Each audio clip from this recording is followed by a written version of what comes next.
Hello नमस्कार दोस्तों, आपका एक बार फिर स्वागत है आपके अपने शिक्षा पोर्टल यूट्यूब चैनल पे।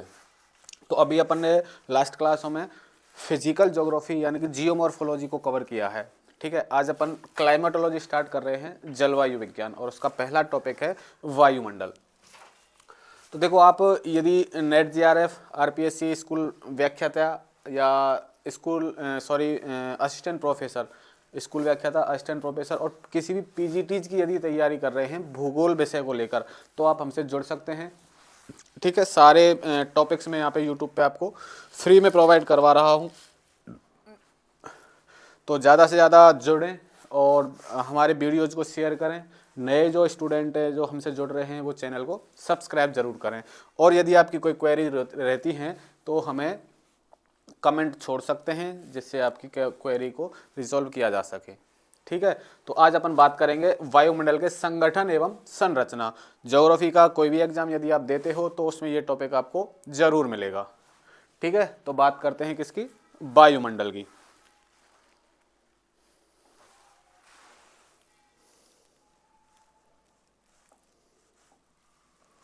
वायुमंडल,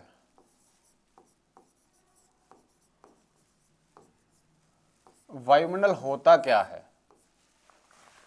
देखो, सामान्य वे में अपन कह सकते हैं कि पृथ्वी के आसपास गैसों का जो आवरण है, पृथ्वी के चारों तरफ गैसों का जो आवरण फैला हुआ है उसे अपन कहते हैं वायुमंडल। पृथ्वी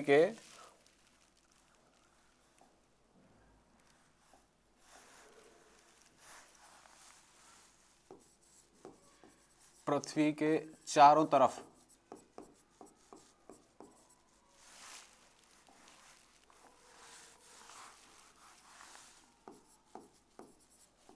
गैसों का आवरण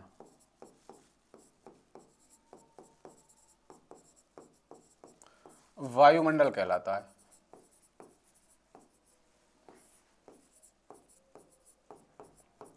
और ये जो गैसों का आवरण है ये पृथ्वी के गुरुत्वाकर्षण बल की वजह से इससे सटा हुआ है, या ये गुरुत्वाकर्षण बल के कारण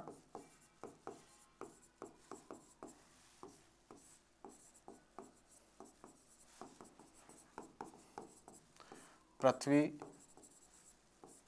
पर टिका है।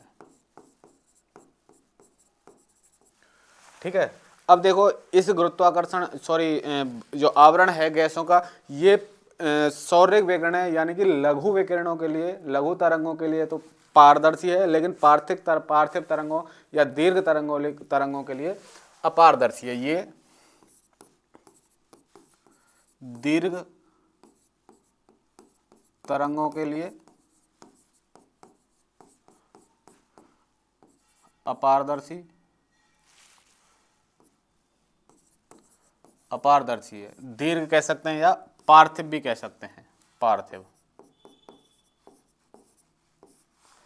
ऐसे ही लघु तरंग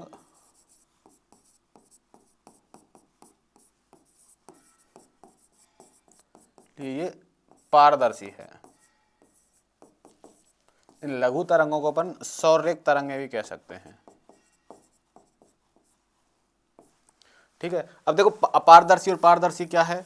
जो सूर्य से आने वाला प्रकाश है या सूर्य से आने वाली ऊर्जा है, ये उसको तो वायुमंडल के अंदर आने देता है, यानी उसके लिए तो ये पारदर्शी है, यानी वो पार करके आ जाती है पृथ्वी तक। लेकिन पृथ्वी द्वारा जो उत्सर्जित ऊर्जा है, जो इसको पार्थिव ऊर्जा या दीर्घ तरंग इसको कहते हैं, वो उसको वायुमंडल के बाहर नहीं जाने देता है। यानी कि सौर्यिक तरंगें या लघु तरंगों के लिए तो पारदर्शी है, और पार्थिव तरंगें या दीर्घ तरंगों के लिए अपारदर्शी है। इसी वजह से पृथ्वी का तापमान या वायुमंडल का तापमान कितना बना रहता है? 15 डिग्री सेंटीग्रेड बना रहता है। यह है औसत तापमान। किसके कारण? कि दीर्घ तरंगें तो अपारदर्शी हैं और लघु तरंगें के लिए पारदर्शी है। ठीक है, अब बात करते हैं इसकी ऊंचाई की। यदि बात करें तो वायुमंडल की ऊंचाई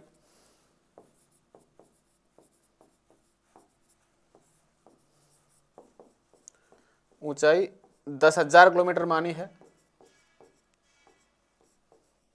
कितनी मानी है? 10,000 किलोमीटर, लेकिन क्रिचफील्ड महोदय ने इसको 50,000 किलोमीटर से भी आगे माना है। अब बात करते हैं ये इसका निर्माण कैसे हुआ। वायुमंडल का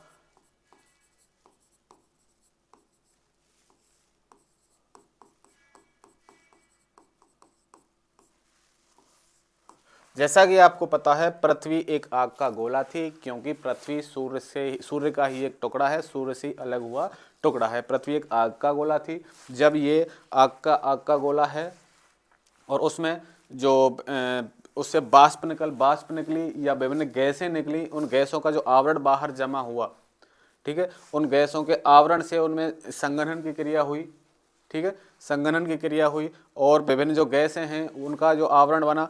उसके बाद जैसे कि आपके ज्वालामुखी हैं, आपके ज्वालामुखियों से जो बाष्प निकलती है, विभिन्न गैसें निकलती हैं, उनमें जो आपस में क्रियाएं हुई, उन क्रियाओं के कारण बना आपका वायुमंडल। ठीक है, उन क्रियाओं से किसका निर्माण हुआ? वायुमंडल का।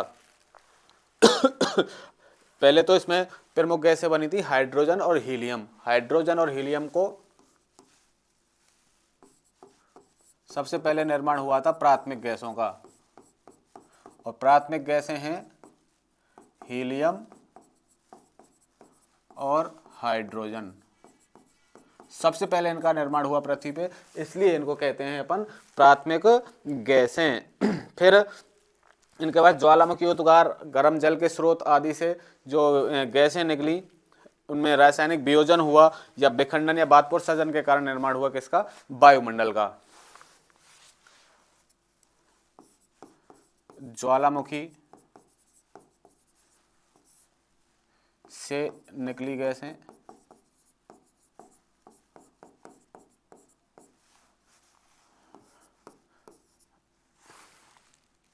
ज्वालामुखी से निकली गैसें और गर्म जल स्रोत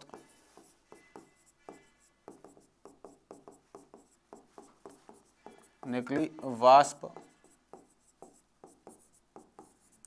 और इनमें जब क्रियाएं हुई विघटन या वियोजन से,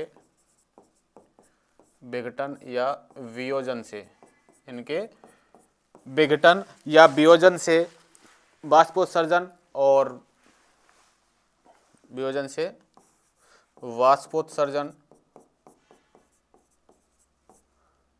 और संघनन के द्वारा, या वाष्पोत्सर्जन हुआ इसमें या वाष्पीकरण, ऐसे लिख सकते हैं, वाष्पीकरण से निर्माण हुआ किसका? वायुमंडल का। ठीक है, अब बात करते हैं वायुमंडल के संगठन की।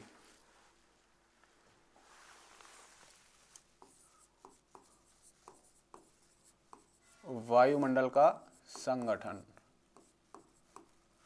वायुमंडल का संगठन यानी कि वायुमंडल किन किन से मिलकर बना है? तो वायुमंडल 3 तत्वों से मिलकर बना है। गैसें,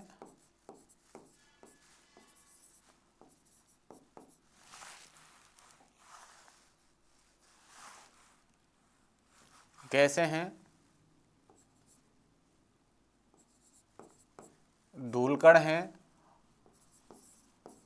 और जलवाष्प। 3 तत्वों से मिलकर बना है आपका वायुमंडल, गैस, धूलकण और जलवाष्प। अब गैसों की यदि बात करें तो प्रमुख गैसें कौन सी हैं वो अपन देख सकते हैं। गैसें, पहली है नाइट्रोजन,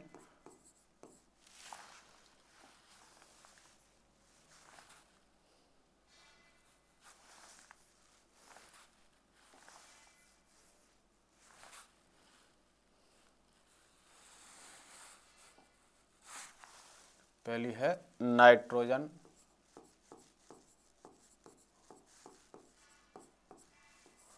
दूसरी है ऑक्सीजन, तीसरी है आर्गन, चौथी है कार्बन डाइऑक्साइड,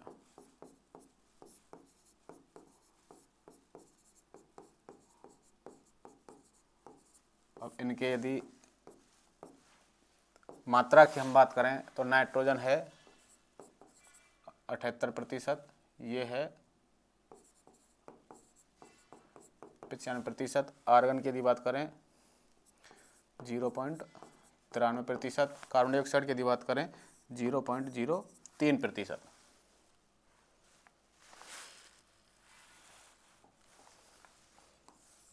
प्रतिशत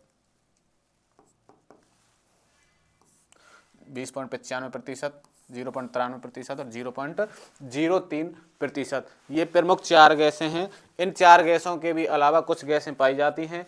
उन गैसों में है आपकी neon, helium, hydrogen, neon, helium, hydrogen,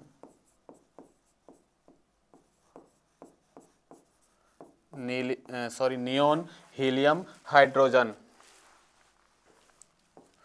0.018%, 0.00001%, 0.00005%। ये इनका आयतन है या इनकी मात्रा है। उसके बाद क्रिप्टॉन, जेनॉन, रेडॉन भी मिलती हैं। क्रिप्टॉन,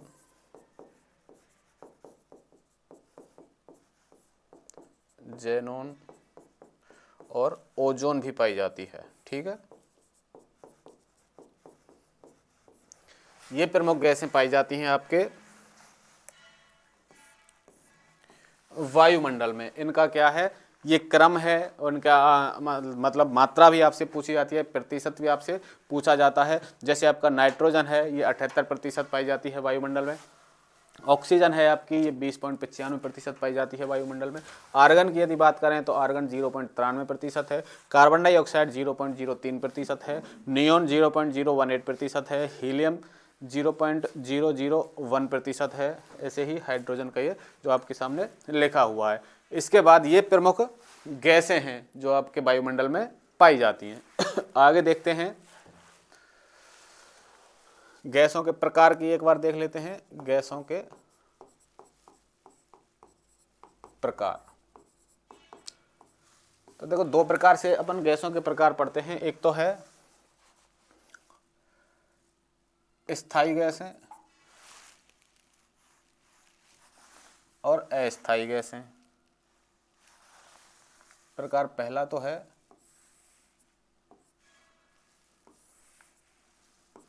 स्थायी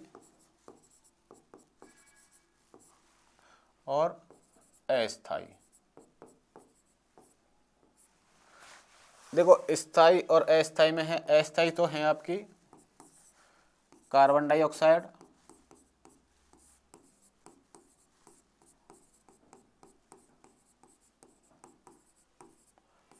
और एक है ओजोन। ये तो है आपकी अस्थायी गैसें। अस्थायी गैसों से मतलब ये है कि इनकी मात्रा में कमी या बढ़ोतरी हो रही है। ठीक है, तो ये तो है कार्बन डाइऑक्साइड और ओजोन। और स्थायी गैसों की यदि बात करें तो वो है आपकी नाइट्रोजन, ऑक्सीजन, हीलियम और हाइड्रोजन। ठीक है, तो ये स्थायी और अस्थायी गैसों के प्रकार हैं, जो कि पिछली परीक्षाओं में शायद ये पूछा भी गया है कि इनमें से कौन सी स्थायी गैस नहीं है, तो वो आपको ध्यान रखना है। कार्बन डाइऑक्साइड और ओजोन। स्थायी और अस्थायी के बारे में मैंने आपको बताया है। जिनकी मात्रा में वृद्धि हो रही है या कमी हो रही है वो तो है अस्थायी गैसें, और जिनकी मात्रा में कोई कमी या बढ़ोतरी नहीं हो रही है वो है आपकी स्थायी गैसें। उसके बाद है एक प्रकार और है हल्की और बाहरी गैसें। ये 1 और 2 हल्की गैसें और एक है भारी गैसें। तो हल्की गैसों में तो है आपका हीलियम और हाइड्रोजन,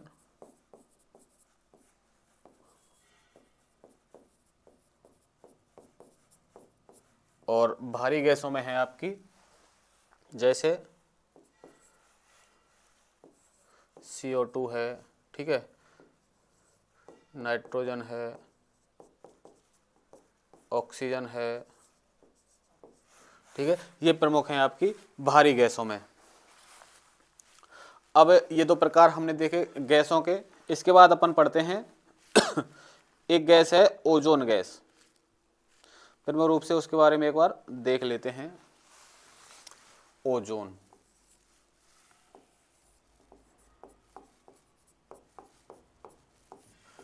देखो ओजोन गैस जो है समताप मंडल में पाई जाती है। 15 किलोमीटर से 35 किलोमीटर की ऊंचाई तक ये इसकी मात्रा पाई जाती है।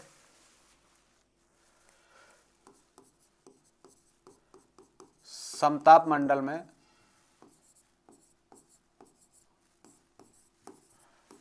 15 से 35 किलोमीटर की ऊंचाई तक मिलती है, ठीक है। ये परावैंगनिक किरणों से, सूर्य की जो परावैंगनिक किरणें हैं उनसे किरणों से हमारी रक्षा करती है।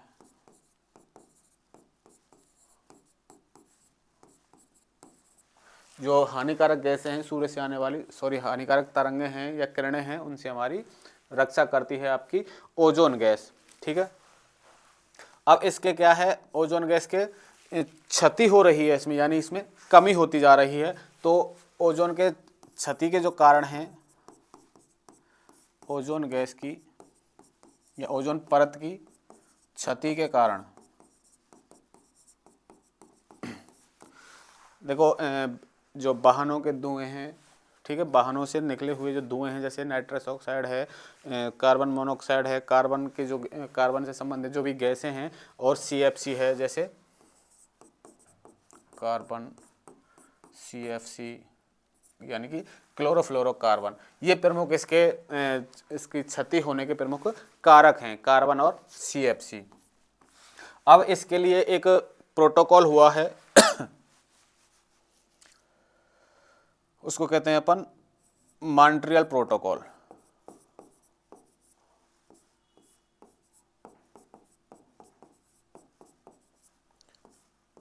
कनाडा में एक जगह है मॉन्ट्रियल, उसमें एक बैठक हुई, उसका नाम दिया गया मॉन्ट्रियल प्रोटोकॉल। ये हुई थी 1987 में। तो इसमें निर्णय लिया गया ओजोन परत की जो क्षति हो रही है, उसका क्षरण हो रहा है, उसको कैसे कम किया जाए। उसके लिए एक प्रोटोकॉल या एक सम्मेलन हुआ, उसको कहते हैं मॉन्ट्रियल प्रोटोकॉल। इसी तरह एक गैस और है, उसके बारे में बात कर लेते हैं, कार्बन डाइऑक्साइड।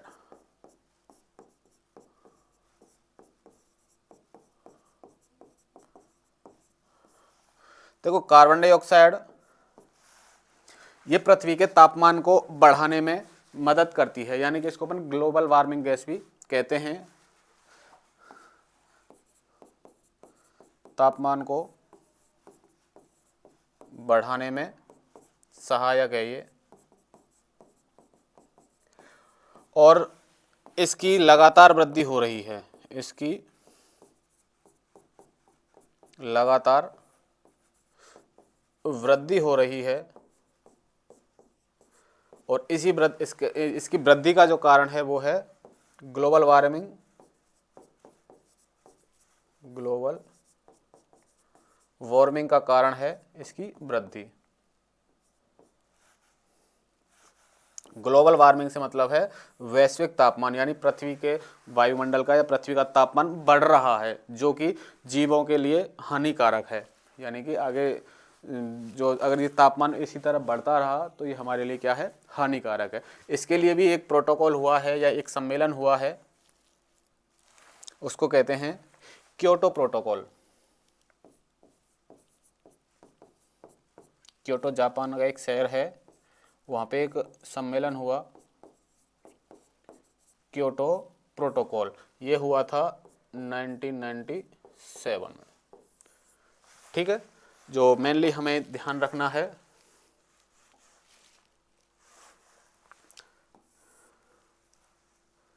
मॉन्ट्रियल प्रोटोकॉल किससे संबंधित है? आपके ओजोन क्षरण से। और क्योटो प्रोटोकॉल संबंधित है आपके कार्बन डाइऑक्साइड के, यानी कार्बन डाइऑक्साइड में जो वृद्धि हो रही है उस वृद्धि को रोकने के लिए। ठीक है, उसमें कैसे कमी की जाए कि कार्बन डाइऑक्साइड की जो मात्रा है वायुमंडल में बढ़े नहीं। तो ये हमने अपने बात की किसके बारे में? ओजोन और कार्बन डाइऑक्साइड गैसों के बारे में और वायुमंडल के संगठन के बारे में। अब बात करेंगे वायुमंडल की संरचना।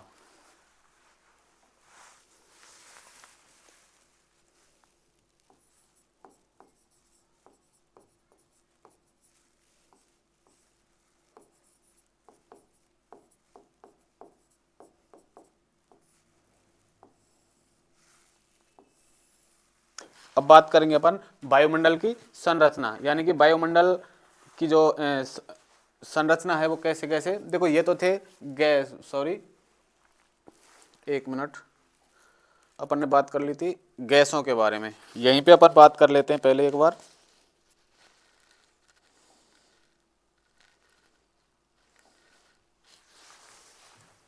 गैसों के बारे में बात हो गई, एक कर लेते हैं धूल कणों के बारे में और जलवाष्प के बारे में। देखो वायुमंडल में विभिन्न प्रकार के धूल कण कह सकते हैं या उल्कापिंड कण कह सकते हैं या पराग कण कह सकते हैं। ये वायुमंडल में तैरते रहते हैं। कौन कौन से कण? धूल कण, पराग कण, धूल कण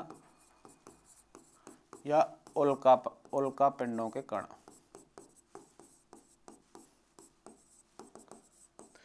ऐसे कण वायुमंडल में विचरण करते रहते हैं।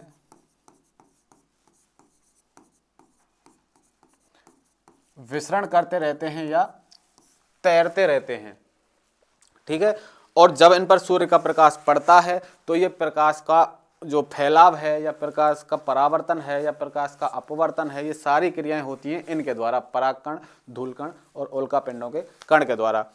सूर्यास्त एवं सूर्योदय से पहले सूर्योदय से पहले सूर्य क्यों दिखाई देता है, सूर्यास्त के बाद क्यों दिखाई देता है, वो सब कारण है इनका परावर्तन, विसरण या प्रकीर्णन हम कह सकते हैं। ठीक है, ये सारी क्रियाएं होती हैं जब इन पर प्रकाश पड़ता है। कौन कौन सी क्रिया हैं? प्रकाश का परावर्तन,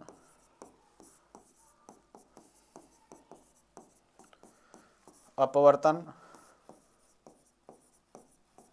और प्रकीर्णन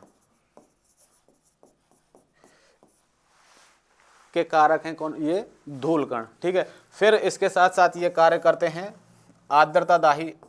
आर्द्रताग्राही नाविक के रूप में। आर्द्रताग्राही नाविक क्या होते हैं?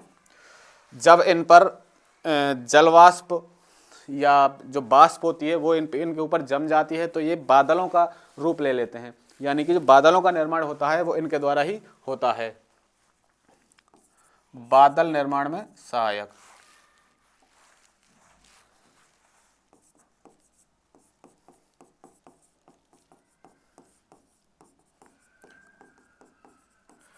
बादल निर्माण में ये सहायक हैं। ठीक है, धूल कण। इसके बाद आता है आपका जलवाष्प।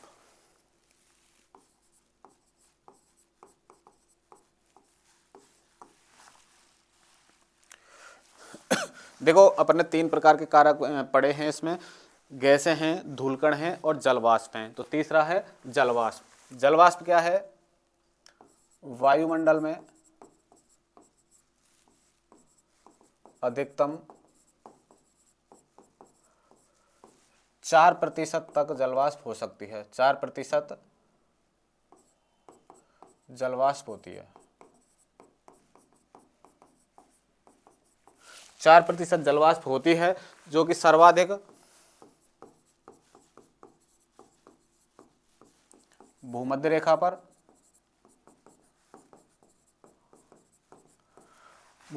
पर और जैसे जैसे भूमध्य रेखा से ध्रुवों की ओर जाएंगे ये कम होती जाएगी। भूमध्य रेखा से ध्रुवों की ओर कम होती है। ठीक है, गर्म हवा या गर्म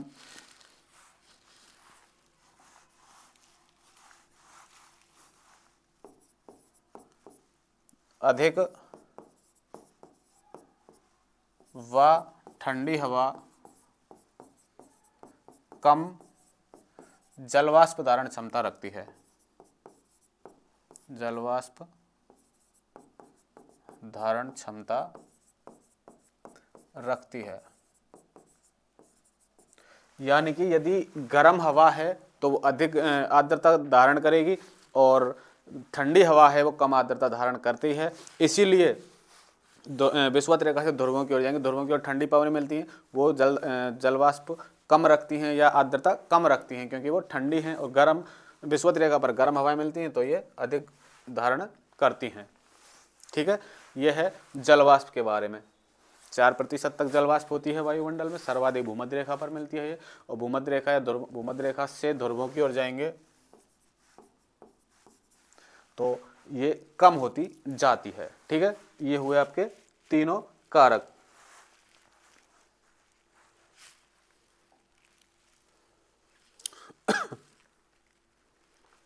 अब बात करेंगे वायुमंडल की संरचना। और वायुमंडल की संरचना अपन दो प्रकार से पढ़ते हैं। एक तो है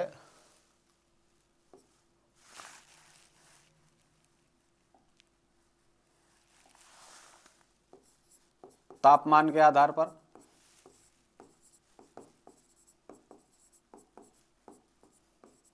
और एक पढ़ते हैं अपन रासायनिक आधार पर।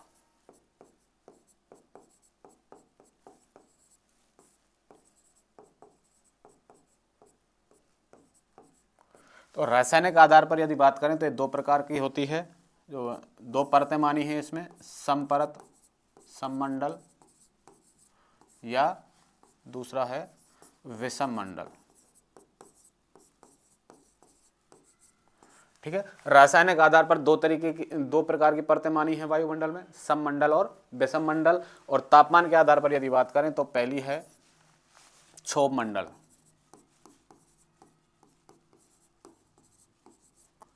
दूसरी है समताप मंडल, तीसरी है मध्य मंडल,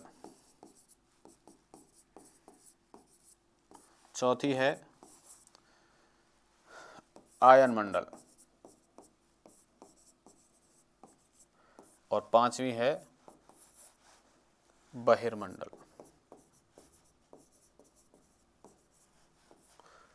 ठीक है, ये चीजें आपको ध्यान रखनी है।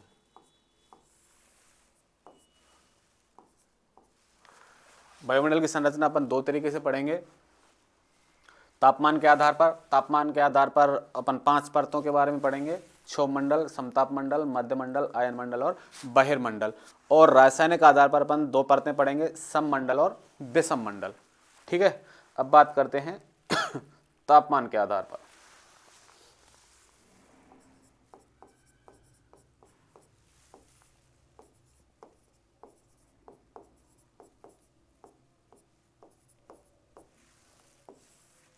देखो, तापमान के आधार पर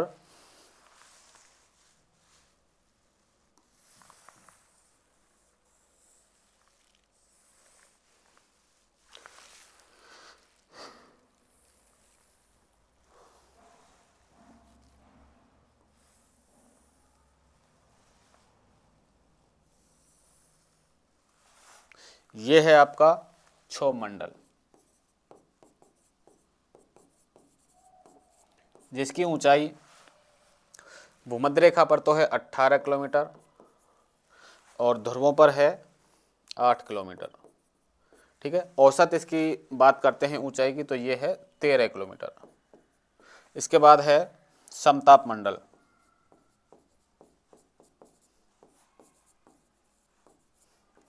जिसकी ऊंचाई है 50 किलोमीटर तक। उसके बाद है मध्य मंडल,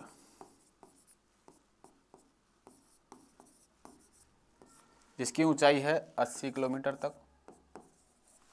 इसके बाद है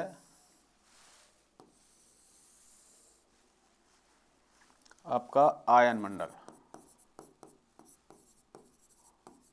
जिसकी ऊंचाई है 640 किलोमीटर। इसके बाद है बहिर्मंडल,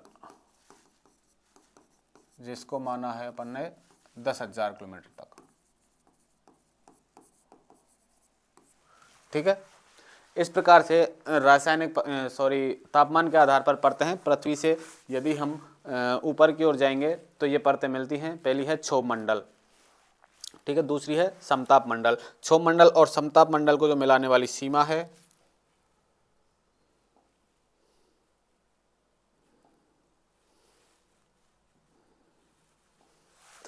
जो सीमा है इसको अपन कहेंगे क्षोभ सीमा। ठीक है, और इसके जो समताप मंडल का ऊपरी भाग है वहीं पे मिलती है आपकी ओजोन गैस, ये ओजोन परत है।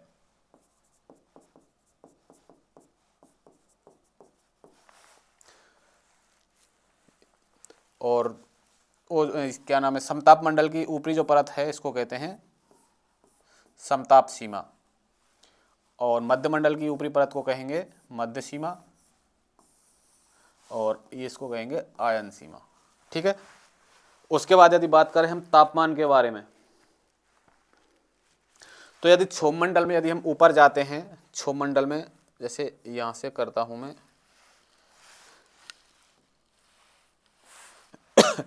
यहां से अगर यदि इधर जाएगा यानी कि राइट साइड में, तो ये तापमान बढ़ेगा, लेकिन इधर जाएगा तो तापमान घटेगा, -1,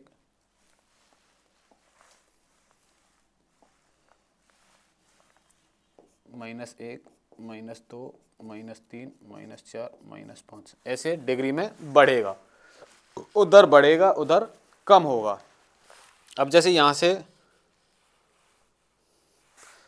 ऊपर जाते हैं तो क्षोभ मंडल में क्या है, तापमान जैसे जैसे हम ऊपर जाएंगे तो तापमान में कमी आएगी, जिसको अपन कहते हैं सामान्य ताप ह्रास दर। जैसे ऊपर जाएंगे तो तापमान में कमी आ रही है, यानी कि इधर जा रहा है ग्राफ। उसके बाद यदि समताप मंडल में हम जाएंगे तो कुछ दूरी तक तो तापमान समान रहेगा, लेकिन उसके बाद यदि ओजोन परत में हम जाएंगे तो तापमान तीव्र गति से बढ़ेगा। ठीक है, समताप मंडल और समताप जो आपकी समताप सीमा है वहां पे तापमान हो जाता है 65 डिग्री सेंटीग्रेड तक, -65 डिग्री सेंटीग्रेड। लेकिन इसके बाद यदि हम ऊपर जाते हैं मध्य मंडल में तो तापमान घटता है और तापमान पहुंच जाता है -100 डिग्री सेंटीग्रेड। उसके बाद यदि मध्य मंडल के बाद ऊपर जाएंगे तो तापमान तीव्र गति से बढ़ता है। ठीक है, ये चीज़ें आपको ध्यान रखनी है। यदि हम धरातल से ऊपर जाते हैं तो तापमान में कमी आती है, उसको अपन कहते हैं सामान्य ताप ह्रास दर, जो कि होती है सामान्य ताप ह्रास दर, यहाँ लिख देता हूँ, सामान्य ताप ह्रास दर होती है प्रति 165 मीटर पर 1 डिग्री सेंटीग्रेड तापमान कम हो जाता है। ठीक है, जैसे जैसे हम ऊपर जाएंगे। और मध्य समताप मंडल में तापमान रहता है -65 डिग्री सेंटीग्रेड। ठीक है, और यदि हम जाएंगे मध्य मंडल में तो तापमान तीव्र गति से कम होगा और -100 डिग्री सेंटीग्रेड तक तापमान पहुंच जाता है, और उसके बाद तापमान में तीव्र गति से वृद्धि होती है। अब बात करते हैं विभिन्न परतों के बारे में। तो पहली परत है आपकी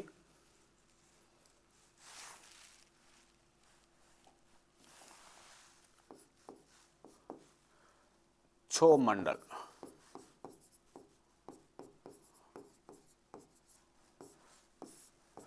अब देखो, क्षोभ मंडल जो परत है वो पृथ्वी के संपर्क वाली परत है, यानी कि पृथ्वी से संपर्क में जो परत है वो है क्षोभ मंडल। सबसे नीचे वाली परत है, यानी कि सबसे नीचे है, और जीव जंतुओं का जितना भी इसमें होता है, यानी कि जीव जंतुओं के संपर्क वाली परत है। जीव जंतुओं की जितनी भी जो कार्यकलाप होते हैं वो सभी इसी में घटित होते हैं। उसके बाद जितनी भी मौसमी घटनाएं होती हैं, बादल, वर्षा, बिजली का चमकना, बादलों का गरजना, ठीक है, जितने भी मौसमी घटनाएं होती हैं, बादलों का बनना, ये सभी होती हैं आपकी क्षोभ मंडल में। सबसे निचली परत, ऊंचाई में लिखा ही चुका हूं कितनी है, 13 किलोमीटर सबसे निचली परत है। और मौसमी घटनाएं होती हैं इसमें, मौसमी घटनाएं होती हैं। ऊपर जाने पर तापमान, ऊपर जाने पर तापमान घटता है, ऊपर जाने पर तापमान घटता है। और इसकी ऊंचाई की यदि बात करें तो विषुवत रेखा पर अधिक होती है क्योंकि वहाँ पे संवहनीय धाराएं चलती हैं, और ध्रुवों पर कम होती है क्योंकि वहाँ पे संवहनीय धाराएं नहीं चलती हैं। संवहनीय धाराओं के कारण इसकी ऊंचाई बढ़ जाती है विषुवत रेखा पर, और ध्रुवों पर इसकी नीचे हो जाती है। इसका एक दूसरा कारण ये भी है कि विषुवत रेखा पर गुरुत्वाकर्षण बल कम है और ध्रुवों पर गुरुत्वाकर्षण बल ज़्यादा है, इसलिए इसकी ऊंचाई ध्रुवों पे कम हो जाती है और विषुवत रेखा पे बढ़ जाती है। ठीक है, तो ये है किसके बारे में, क्षोभमंडल के बारे में। इसकी ऊंचाई के बारे में बता दिया। कुल गैसीय भार इसका, कुल गैसीय भार है, यानी कि कुल गैसों का 75% तक इसमें पाया जाता है। सारे मौसमी घटनाएं होती हैं, ये चीज़ आपको ध्यान रखनी है। इसकी यदि क्षोभमंडल को समताप मंडल से अलग करने वाली परत है वो है क्षोभ सीमा।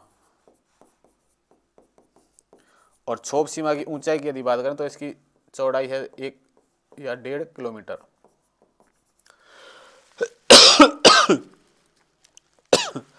ठीक है, 1.5 किलोमीटर है, और इसमें तापमान हो जाता है -65 डिग्री सेंटीग्रेड तक क्षोभ सीमा के निकट।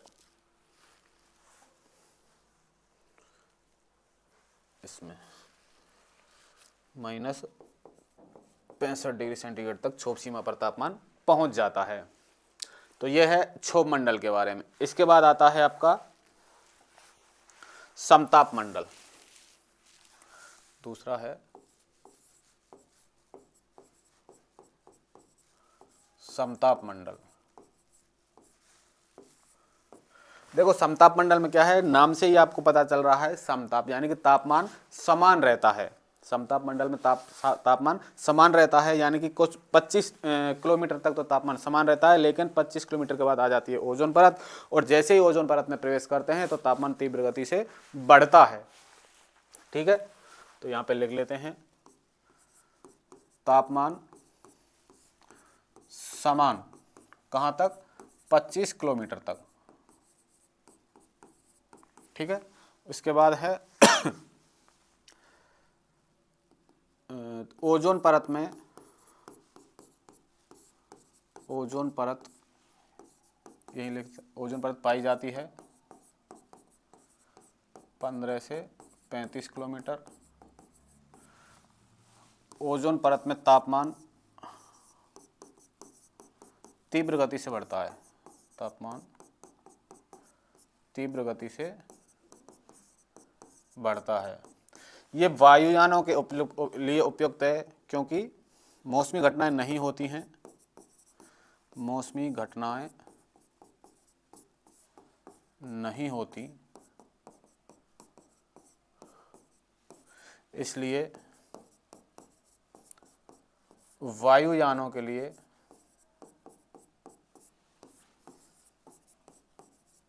उपयुक्त मंडल है,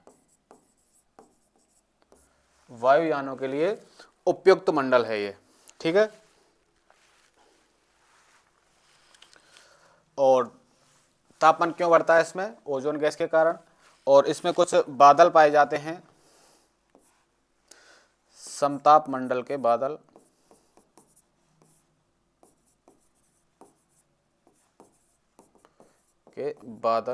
उनको कहते हैं अपन नैक्रियस क्लाउड।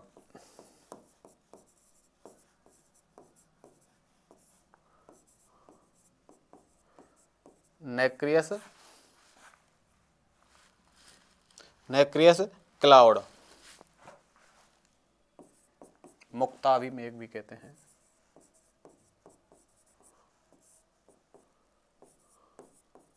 या mother of pearl cloud.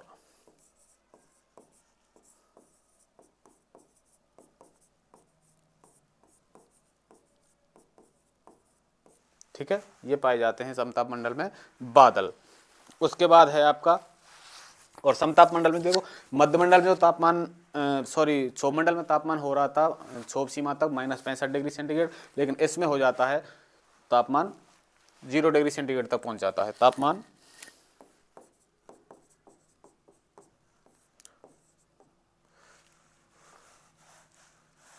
0 degree centigrade तक पहुंच जाता है।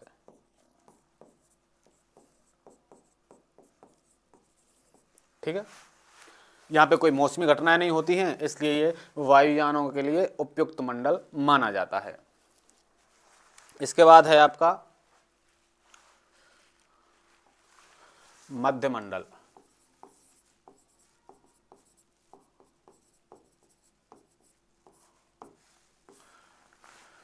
मध्य मंडल की ऊंचाई आपको बता ही चुका हूं, कितनी है, 80 किलोमीटर तक ऊंचाई। ये सबसे ठंडा मंडल है, सबसे ठंडी परत कह सकते हैं। तापमान -95 डिग्री सेंटीग्रेड तक पहुंच जाता है।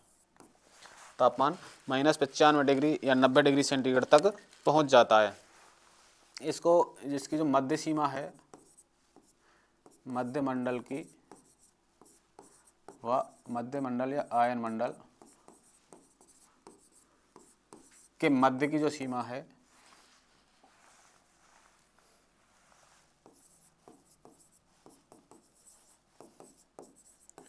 क्या कहलाती है, मध्य सीमा। और इस मध्य सीमा को हम थर्मोस्फीयर भी कहते हैं या ताप सीमा, क्योंकि इसके बाद तापमान केवल बढ़ता ही बढ़ता है। ठीक है, मध्य मंडल व आयन मंडल के मध्य की सीमा को क्या कहते हैं, मध्य सीमा या ताप सीमा। ठीक है, इसके बाद इसमें भी कुछ बादल होते हैं, तो मध्य मंडल के बादल को कहते हैं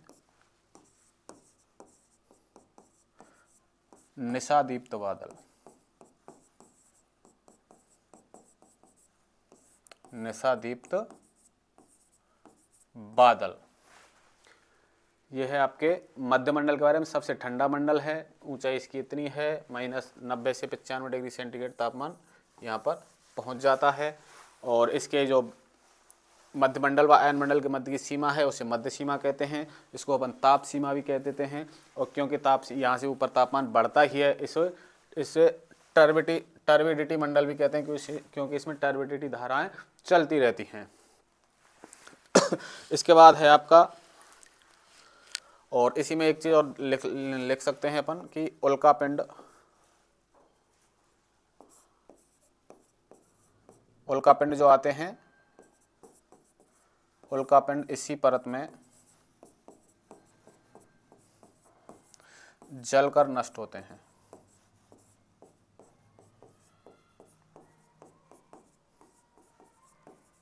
ठीक है, इसके बाद है मध्य मंडल के बाद चौथा आयन मंडल।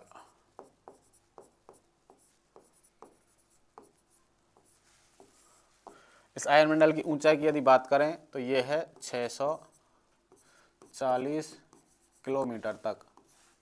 इसमें विभिन्न आयन पाए जाते हैं।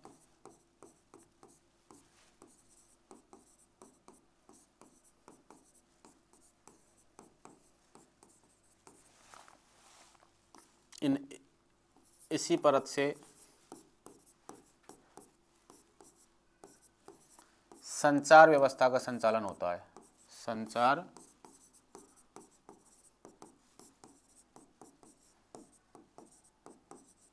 संचालन होता है। देखो, इसमें जो आयन पाए जाते हैं, जो रेडियो तरंगें जाती हैं धरातल से, उन रेडियो तरंगों को वापस धरातल पर भेजता है। इसलिए यहाँ से ये जो परत है ये संचार व्यवस्था को चलाने में सहायक है। रेडियो तरंगों को परावर्तित करती है। रेडियो तरंगों को परावर्तित करती है। ठीक है, अब इसको भी कई परतों में बांटा गया है, जैसे इसकी परतें हैं डी परत,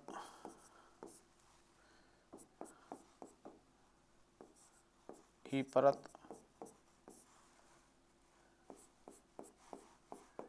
एफ परत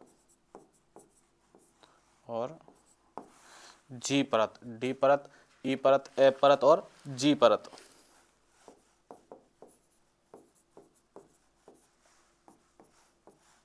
देखो इसकी ऊंचाई है 80 से 90 किलोमीटर तक,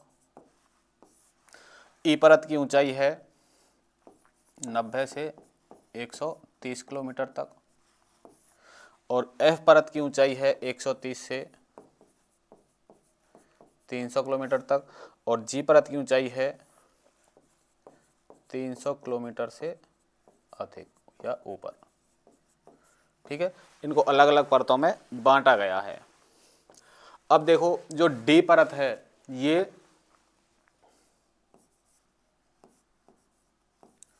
लघु तरंगों का परावर्तन करती है, लघु तरंगों का परावर्तन करती है और ये केवल दिन में रहती है, दिन में दिखाई देती है, रात को लुप्त हो जाती है, दिन में दिखाई या दिन में उपस्थित ऐसे लिखते हैं, दिन में उपस्थित। ई परत की यदि बात करें, ये लघु व मध्यम तरंगों का परावर्तन करती है और ये भी दिन में उपस्थित।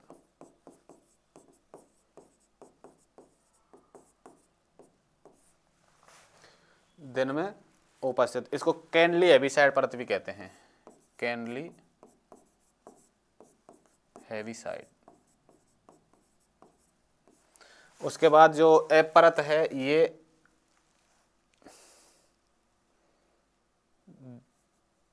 दीर्घ तरंगों का परावर्तन करती है और इसको अपन कहते हैं एप्लेटन परत, इसको अपन कहते हैं एप्लेटन परत। इसके बाद जी परत है, ये सभी तरंगों का परावर्तन करती है। इस प्रकार आयन मंडल जो है उसको भी 4 परतों में बांटा गया है, डी, ई, एफ और जी। इनकी ऊंचाई है, इनकी कुछ प्रमुख विशेषताएं हैं। ठीक है, अब बात करते हैं 5वीं परत, वो है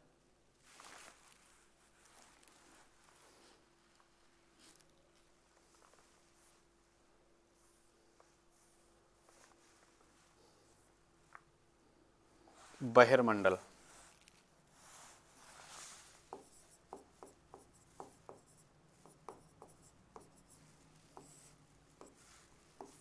ये बहिर्मंडल जो है इसकी ऊंचाई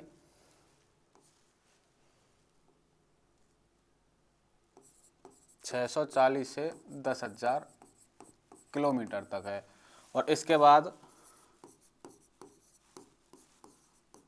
ब्रह्मांड स्टार्ट होता है,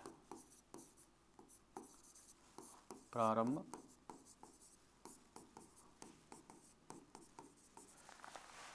यानी कि इसके बाद ज़्यादा अभी खोजें नहीं हुई हैं, हमें यहीं तक अध्ययन किया हुआ है। ठीक है, एक देखो उसमें यहीं पे लिख देता हूं, आयन मंडल में कुछ ध्रुवीय प्रकाश दिखाई देते हैं, ध्रुवीय प्रकाश।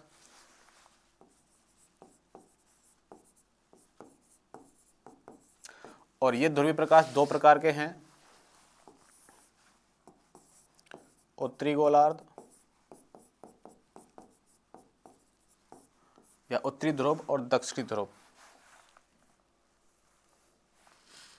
उत्तरी ध्रुव या दक्षिणी ध्रुव।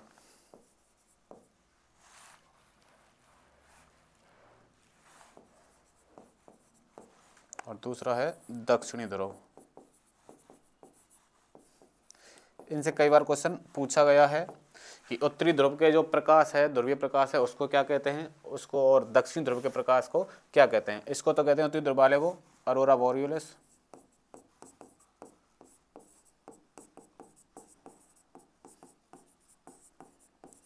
और दक्षिणी ध्रुव वाले को कहते हैं अरोरा ऑस्ट्रियोलिस।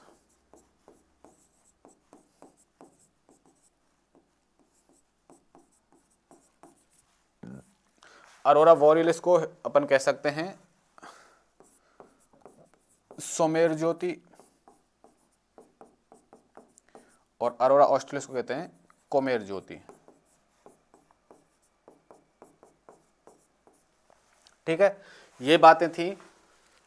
तापमान के आधार पर हमने इसका वर्गीकरण किया है या इसको वायुमंडल को पढ़ा है। उसके बाद हम बात करते हैं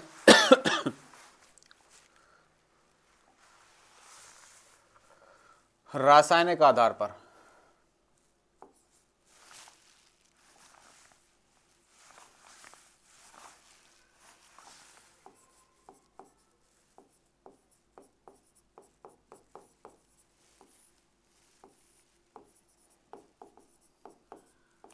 रासायनिक आधार पर वायुमंडल की परतें।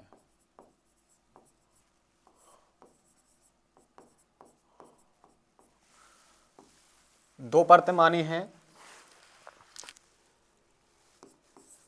सममंडल,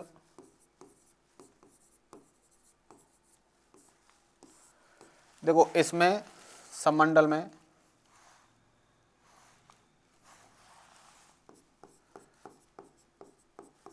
गैसों की समानता पाई जाती है, इसलिए इसको अपन क्या कहते हैं, सममंडल कहते हैं, सममंडल को।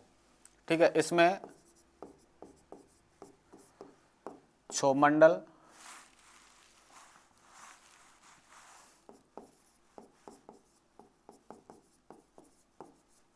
समताप मंडल,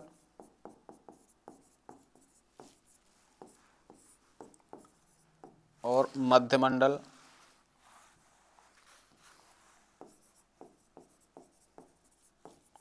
शामिल हैं। ठीक है, समताप मंडल में एक तो गैसों की समानता है, और क्षोभमंडल, समताप मंडल और मध्यमंडल इसमें शामिल हैं। और इसकी ऊंचाई की यदि बात करें तो 90 किलोमीटर तक इसकी ऊंचाई है, 90 किलोमीटर तक इसकी ऊंचाई है। इसके बाद आता है आपका विषम मंडल।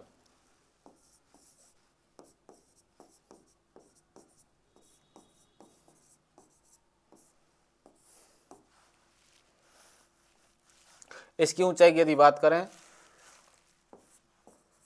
90 किलोमीटर से ऊपर ये पाई जाती है। इसमें गैसों की असमानता है,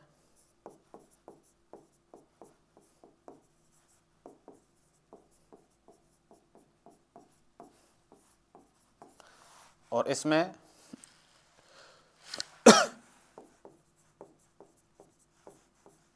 विभिन्न गैसों के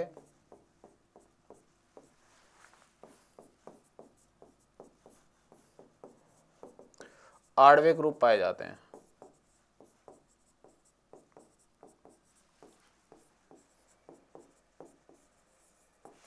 देखो इनकी संरचना किस प्रकार से है।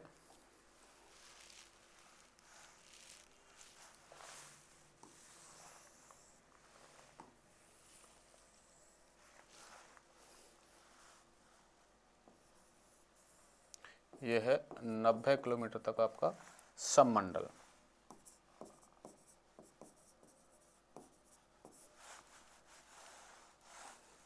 और इसमें है आपका क्षोभ, ठीक है, समताप और मध्यमंडल। ये तीनों जो तापीय आधार पर पड़ते हैं वो इसमें शामिल हैं।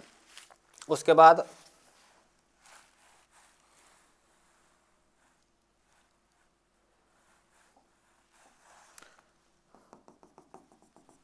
जो गैसों का आणविक रूप पाया जाता है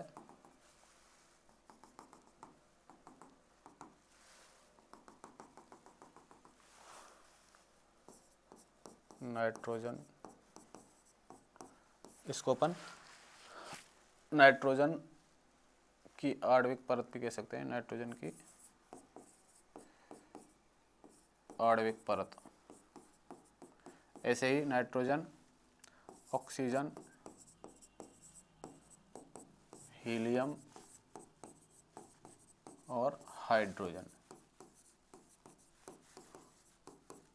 देखो नाइट्रोजन की आणविक परत है, उसके ऊपर ऑक्सीजन की आणविक परत है, उसके ऊपर हीलियम की और उसके ऊपर हाइड्रोजन की, ठीक है। और 90 से अधिक आपका है, ये है विषम मंडल।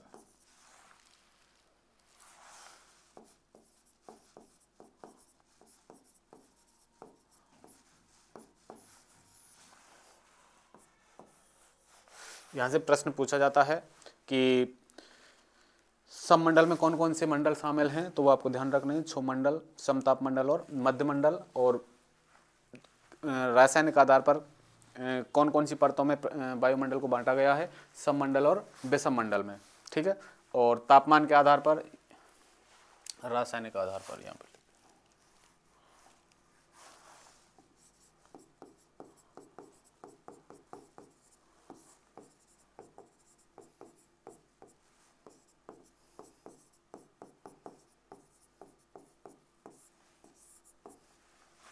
ठीक है। तो अपन ने देखो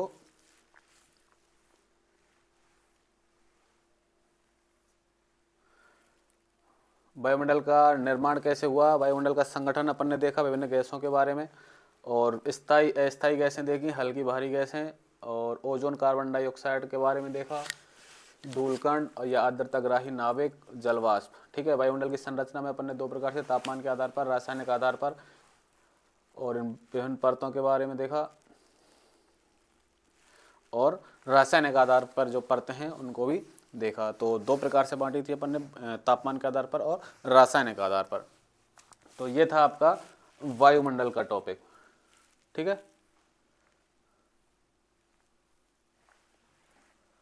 तो यदि वीडियोज आपको यूजफुल लग रही हो, आपकी जो भी एग्ज़ाम आप देने वाले हो सब में आपको उपयोगी है, यदि आपको वीडियोज अच्छी लग रही हो तो चैनल को सब्सक्राइब करें, जितने भी नए व्यूअर्स हैं, और ज़्यादा से ज़्यादा लोगों के साथ शेयर भी करें, ठीक है। जो भी आपकी क्वेरीज हों वो आप कमेंट बॉक्स में छोड़ सकते हैं, जिससे कि आप उनकी क्वेरीज का सॉल्यूशन आपको दे सकें, ठीक है। तो ज़्यादा से ज़्यादा शेयर करें और सब्सक्राइब करें, और लाइक कमेंट शेयर भी करते रहें। तो मिलते हैं अगली क्लास में, तब तक के लिए थैंक यू।